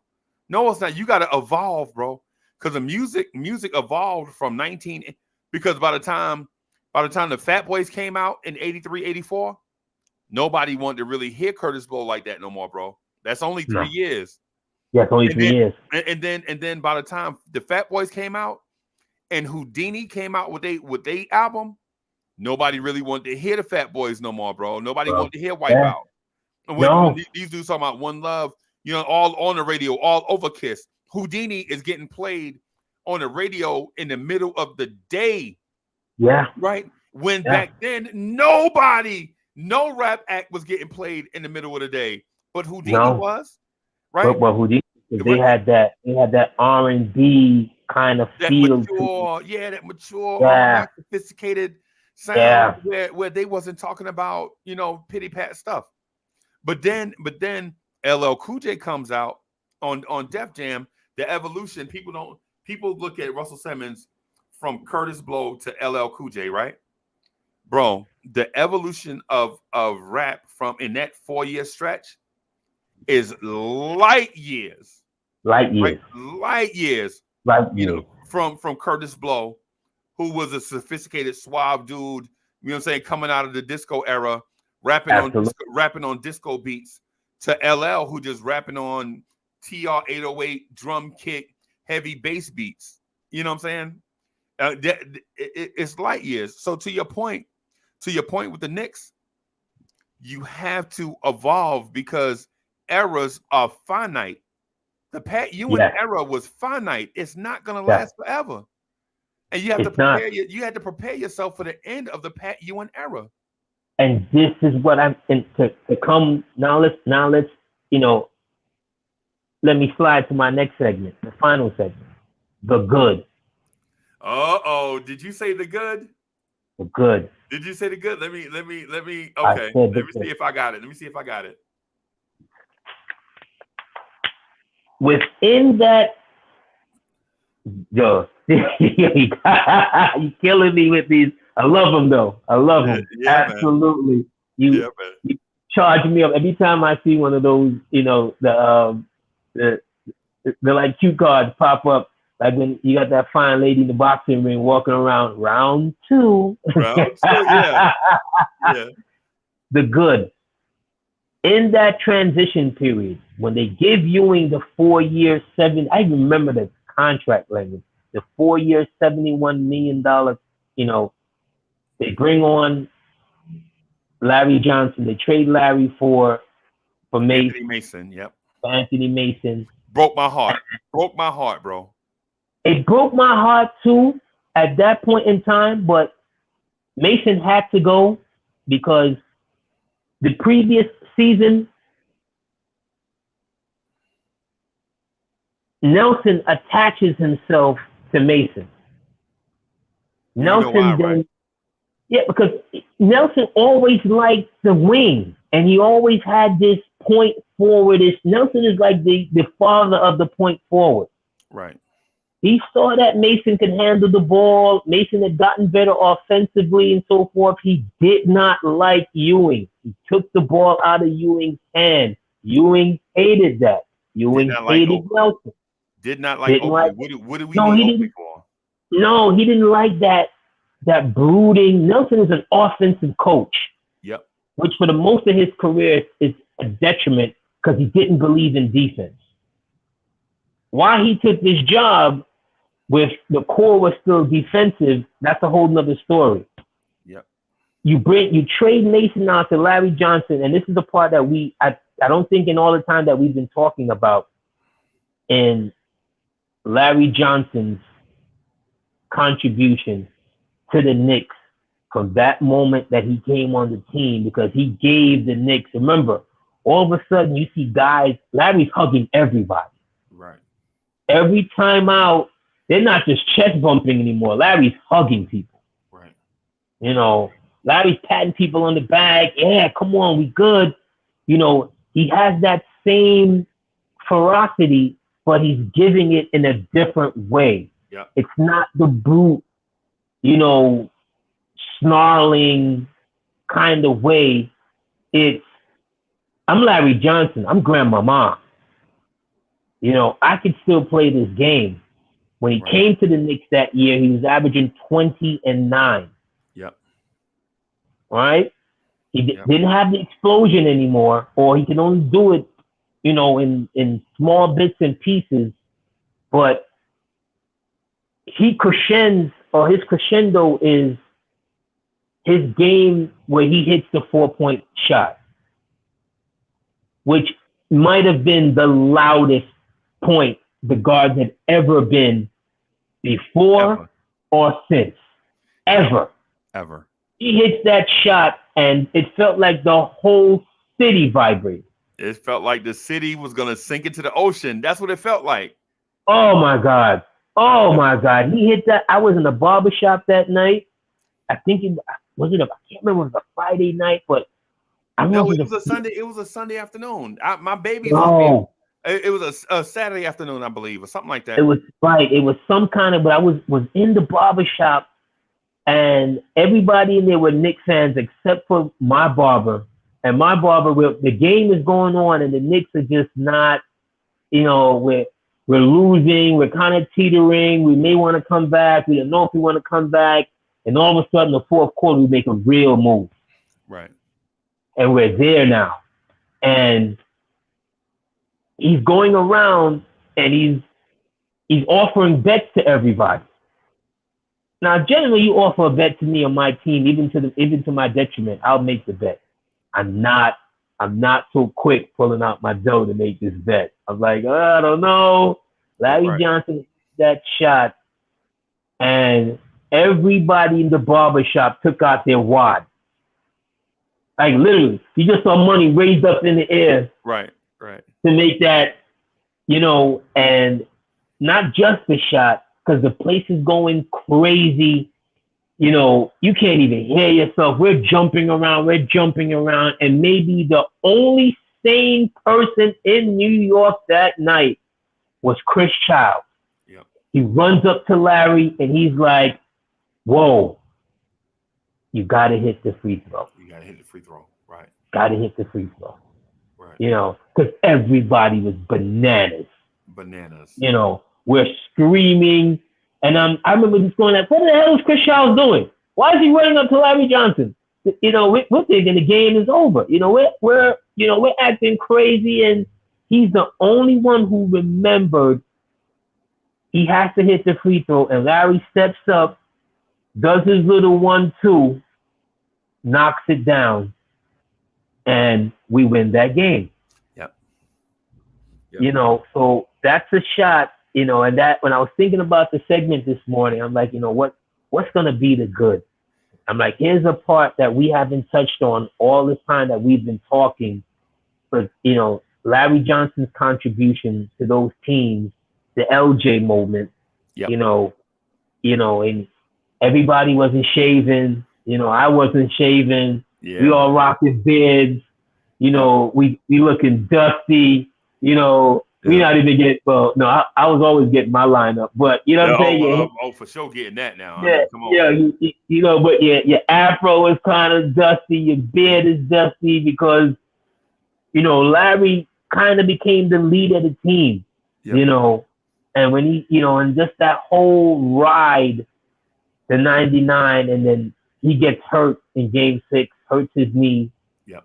He couldn't really give us what he wanted to give us or what we needed from him going up against those behemoths in San Antonio. Yep. But but at the time, you didn't know that was the beginning of a dynasty. Nobody knew it. Nobody knew that the Spurs was going to become a dynasty right then, because Avery Johnson, their point guard, looked like he was too old. He wasn't old, right? But usually when you think dynasty, you think of a core of players coming up together, and getting over obstacles and hurdles and all of that stuff. Well, Avery Johnson was not that guy. Avery Johnson was a journeyman point guard that settled in San Antonio, because I remember Avery Johnson in Golden State. Yeah. You know what I'm saying? He was all over. And Sean Elliott was not a spring chicken. You remember Sean Elliott? No. Sean Elliott was not a spring chicken. Yeah. And David Robinson was old also. Yeah. Right, but they flipped that team. They flipped that team because, again, to our earlier point, as far as with management, that team, that championship team, the only common point is Duncan. Yep. And Popovich. Don't forget Popovich. Yep. Because everybody else, following year, they get Malik Rose. Yep. Then they draft, some French kid, Tony Parker. Yeah, the Celtics had their eyes on him, and they were like, nah. The Celtics had been hot and heavy after Tony Parker. And then they were Yeah. like, yeah. You know, then they got Following year, Kobe. they run up against. Following year, they run up against LA, and LA smacked them. Yep. Kobe, I think Kobe dunked on Tim Duncan and David Robinson on numerous occasions. On numerous occasions, yeah. During that playoffs, and I was like, I remember going, ooh, I think they're one and done. I don't think they're coming back. Yep. But, Parker got immensely better. Yep. They find Ginobili. Yep. They keep finding. They find Ginobili, who I believe was one of the top 10, 12 players in his era. Yep. Or top 15 players in his era. They kept finding, a piece here, a piece there, and they built their style of play, which eventually evolved because then they added the 3-point. It's again, and I get frustrated when I start thinking back about, continuity within an organization, structure, just making sure that you're not wasting Tim Duncan. Yep. They got every inch out of his career. Every ounce that they could. Every ounce out of him, out of David Robinson, they got. And look at David Robinson in a parallel to Ewing. Yeah. David Robinson does not view Tim Duncan as an adversary. Right. He looks at Tim Duncan as, I'm gonna get a ring. Yep. I'm gonna be able to get this ring. Ewing, in contrast, looks at this young Nick Core as, you guys don't appreciate me. Right. Look at what I've done. One from the same era embraces the change. The other from the same era, you're playing in two different cities, markets, I get it. But one from the other era is grumpy. Yep. Grumpy old man. Yeah. And if maybe he had embraced that the way how Robinson did, right, he would have had a ring as well. Right. I agree with you. I agree with you on that. The Larry Johnson thing is intriguing because Larry Johnson also went to Jeff Van Gundy and was like, Coach, you practicing us too hard. A lot of us have been to the playoffs and we have playoff experience. Remember, we're vets. We've been through the battles and the wars. We don't have to practice 5 hours a day. We already know the stuff that you want us to do. That's the reason why a lot of us are hurt. And the reason, because I'll give you an example. The reason why the Knicks were the 8th seed in '99 is because most of the team was hurt at the beginning of the season. Yes. It wasn't because of a lack of talent. Yes. Because the team still had Sprewell, still had Houston, still had Larry Johnson, Marcus Camby, all these guys. Well, no, not Camby, but I think they got Camby during the season, right? No, they got Camby before the season. In '98? No, they got Camby in '99. But with the lockout, Ewing coming back out of shape. Yeah. You trade before the season, because remember, they make that trade, during, off season. We didn't know if we were going to have a season, and they trade for Oakley for Camby. Camby comes in. Camby is not in good physical condition.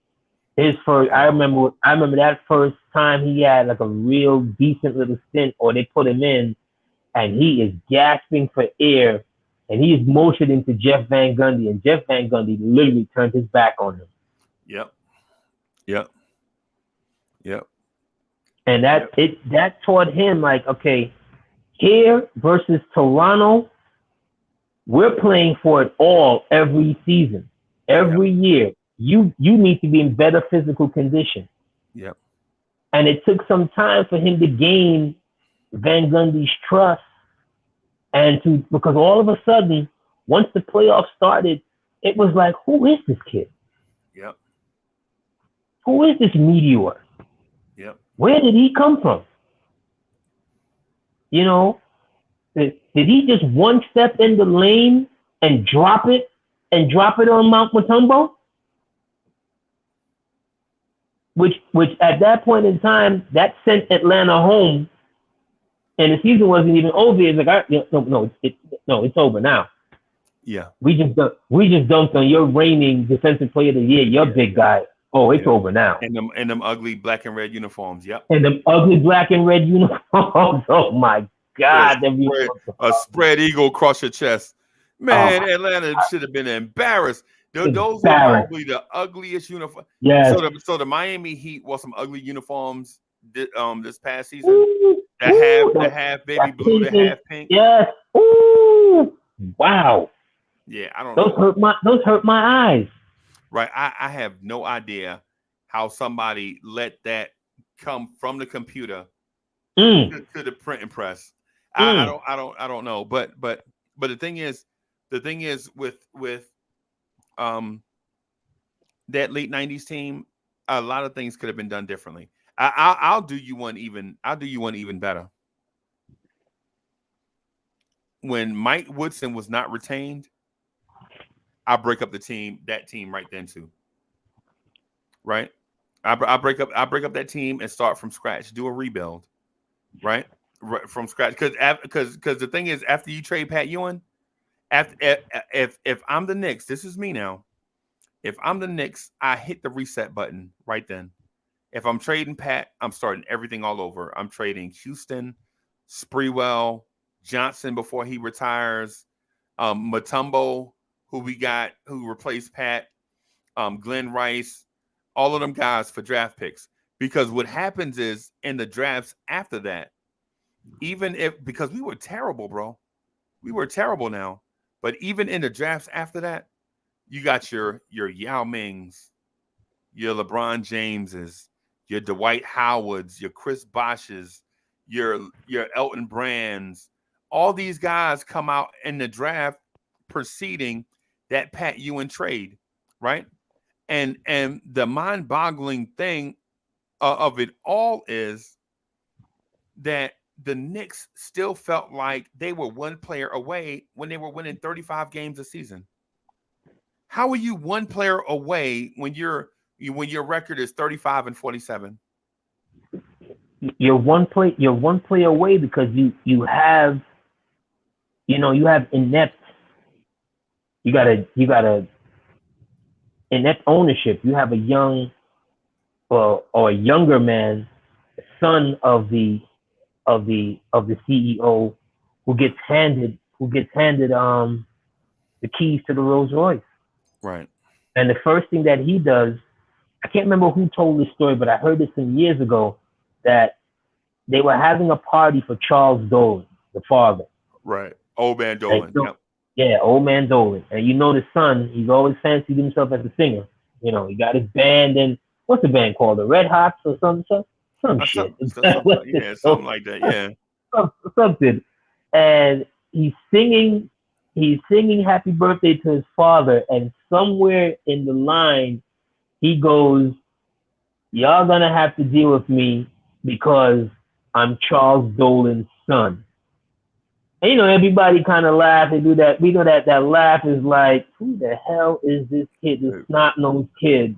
Right. But he was right. You're gonna have to deal with me because this is my father's thing, and he's retiring, and he's putting me in charge, basically. Right. And immediately, they don't say he gets fired, but Checkers gets fired, or he resigns, or whatever. But he leaves, or he leaves, whatever, and he never goes back to basketball again. But when he leaves, you still have Layden's son there. Why? You'd have thought you were a package deal. Right. You leave together. Right. Don't compound problems by drafting Sweetney, and because the owner has a party or whatever thing he wants the team to come to, and Sprewell and Camby decide that I'm not going to that. The owner tells you trade them immediately. Immediately. Yep. and so on and so on and so on. Well, Spreewell's thing was a little stranger than Canby. I think Canby was the go along kid, but Spreewell wanted a max. Well, I ain't gonna say max contract because max contract nowadays means something like this is the max money you can make. But back then, Spreewell wanted to max out what he can get from the Knicks in a contract extension, right? And he let everybody know it, right? So you like everywhere you go, every day you read about how Spreewell need money. Spreewell need bread. Okay, Spreewell need bread. But the thing about it is Spreewell, now you're a 9-year veteran, bro. You 31. You ain't spring chicken no more, bro. And we just went through this with Pat, and we would eventually go through it with Allen Houston.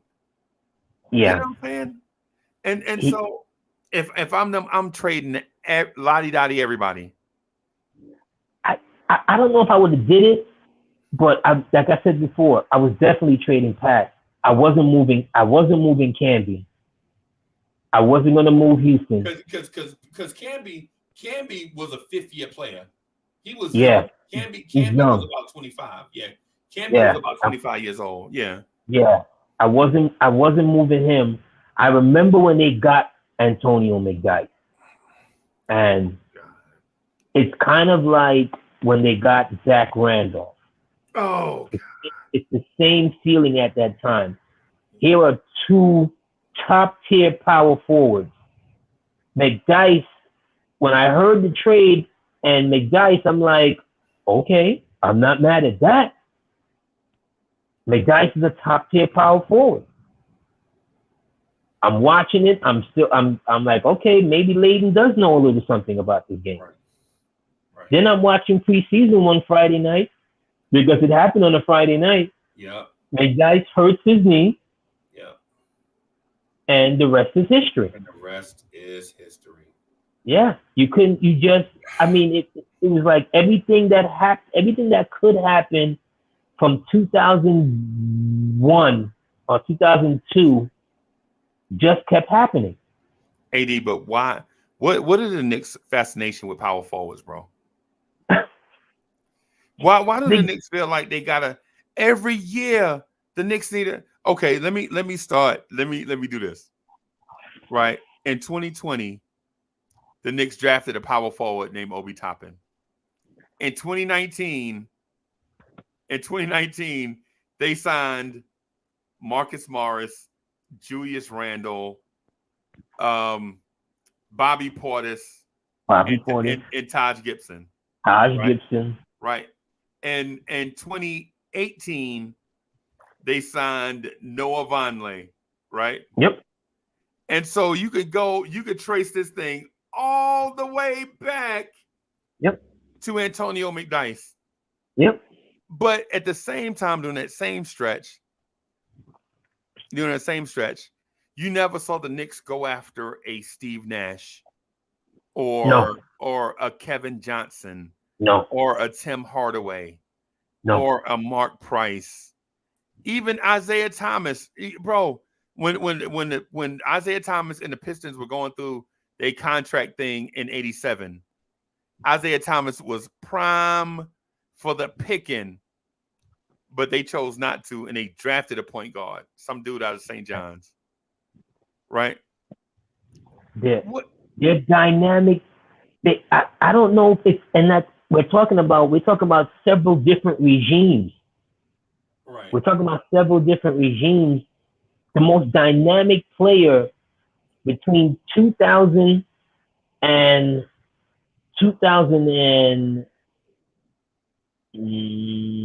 before Melo, the most dynamic player that they got was Stephon Marbury. Right. Okay. We've already been through the Marbury a little bit, and we probably need another show to touch on everything, because that's how much that era gave us. But while other teams are looking at the guard small forward combinations, The Knicks are going after Jerome James, Eddie Curry, Right. Malik Rose, Jared Jeffries. They're going after Clarence Othello Witherspoon. Harrington. They're going after bigs, and this is multiple regimes that saw the game through the eyes of the big man. Bro, they drafted 3 power forwards in one draft in 97. Yeah. They drafted 3 dudes that played the same position within 4 picks of each other. And so they picked 18, 19, right? Guess who was there to get picked at 20 and they passed? Zydrunas Ilgauskas. Yeah. Was the number 20 pick. They could have had Big Z, bro. But they're like, nah, man, I like this kid, Dante Jones. Some of these guys, you know, intel is a hell of a thing. Yeah. You know, I've always said, if I'm the head of a basketball organization, whatever, I need the guys that are on the ground to tell me about these kids that are not getting the hype. Right. To tell me about, you know, make a case for Gilbert Arenas. Yeah. Okay. Yeah. Tell me what truly happened in college. You know, did he steal some lobster tails and it's going to affect his draft status? And tell me some things that make a case for him. He's not the pretty boy. He's not I don't need those guys. I don't need the Ed O'Bannons because they played the game the right way and they squealed on the system. And no, I want basketball players. Bro, you remember Sheldon Williams? Oh God. don't it make you just want to vomit, bro?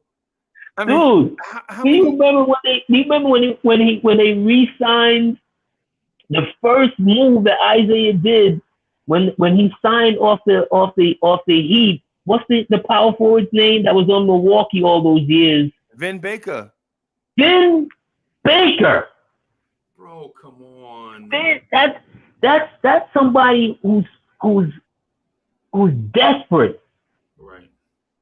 To try and recapture lightning in the bottle. This is a man that had all kinds of problems. Right. You bring in Vin Baker, Marbury's calling him the Olympian. Right. You know, the Olympian, they're going to get him back in shape or whatever. You know, that was 3-4 years ago. Right. Like, that's gone. Vin Baker had gone through, and the thing is, Vin Baker had gone through depression and alcoholism things, and he was trying to rehab his life, bro. But why would I bring him to New York to do that? Yeah, oh God. Yes. This is a professional basketball team. This is not also a drug detox, you know, program. Right. You know, why would I first move? You know, I'm just gonna say cheap triangle. Why would I try and bring in Lamar Odom and Travis Ware? Right. Come on, bro. Why? Bro, why would I bring in Sasha Vucevic?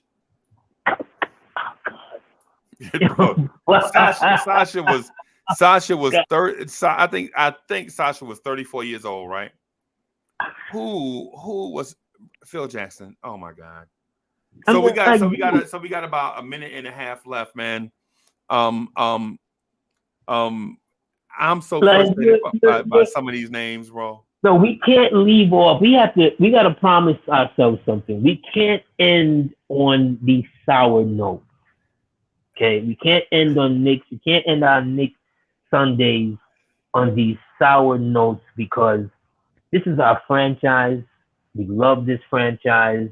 We want to always see the good in this franchise and want to always remember that, you know, even through the muck and the dirt and all that stuff is like, there's a reason why we're still Knicks fans and so forth. And, you know, last night's game, let's end it there. You know, last night's game and watching, you know, what could be a magical season, you know, that really is, you know, left a very good taste in my mouth and so forth. And, you know, let's just, you know, let's enjoy this ride.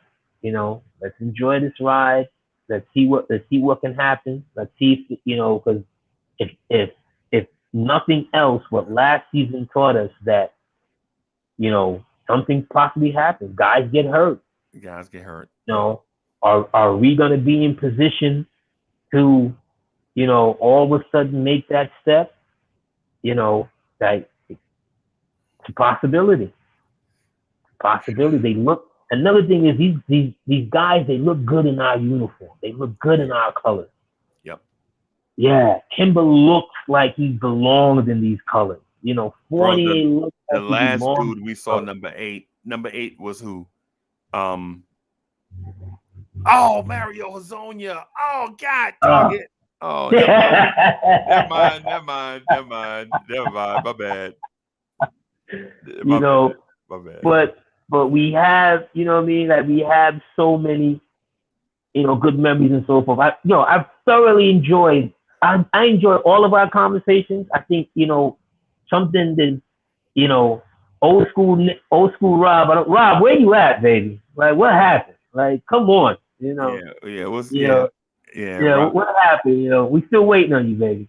But it's something about, I think our dynamic that I like as well, that I truly appreciate as well. And I always try and end off, tell you thank you, for allowing me to come on your platform. Yeah, man. This is our joint, man.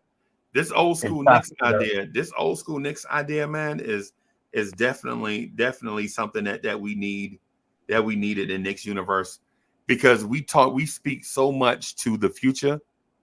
We speak so much to the future that we don't give umbrage and do homages to the past. You know what I'm saying?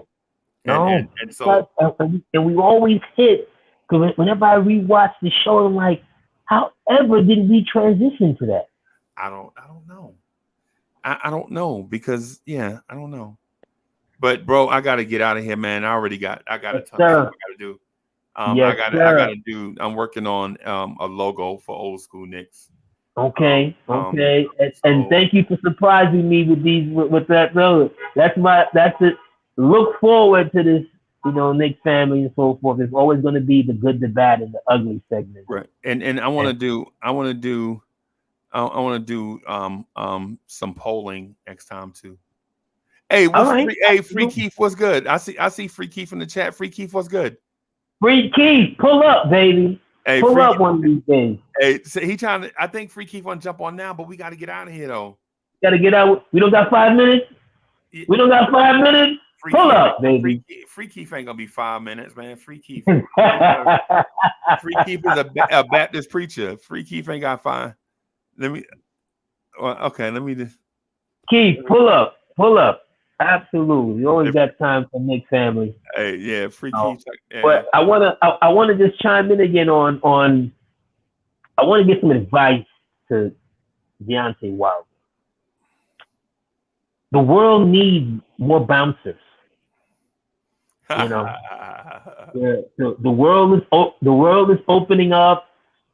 There's other things to do. You don't gotta be a boxer, homeboy. No. Like you just don't. You can leave it alone. You remember how we started this conversation? How I told you there's 6 or 7 dudes I know that are boxing right now, all of them in their 20s, and they say they hit hard. That's why they box. Yeah. They hit hard. Yeah. Yeah. Great team. What's good? Yeah, I know you're on your way out, Uncle Freezy. I wasn't really even trying to hold you. But you made a comment, and I wanted to tie it all in, old and new. Like the best way to pay homage to the old is with the new, yo. Yeah. It's with the new. It's the new keeping up the old, that old pressure, the new holding to those old standards. That's the homage. And I'm seeing that homage coming back to the Garden with Tibbs, yo. Right. Yeah. Your man Fournier said, like he hasn't been coached like this since he came in the league in 2012. Right. Like he feels the old schoolness about him. Like he was like, and it's refreshing. Yeah. Real cats who really kind of who's very much about their craft in that business. I think they understand that the old school part of Tibbs that cats don't like is the important part. Right. Yes. I feel you. I feel you. Right. I just wanted to drop that. My fault. It was heavy on my heart. Nah, Sure, man. no. We switched up the times so that we could get on and be more consistent with the times and stuff. Yeah. So that's one of the reasons why, you know what I'm saying, we just in a different spot. So Old School Knicks, 11 o'clock Sunday mornings. Thank y'all, everybody who watching. Thank y'all for watching on replay. Right. And don't forget to check out the Star of Knicks Freestyle Free Keith Wednesdays at 7:30 with my man GI. They bring fire in a different way. Humbly. Not exactly, but yeah. not exactly. But I understand where you're coming from with that. Fellas, I'm gonna get out of here. I will holler at y'all later. Absolutely. Nick Nation. You know what it is. Nick family.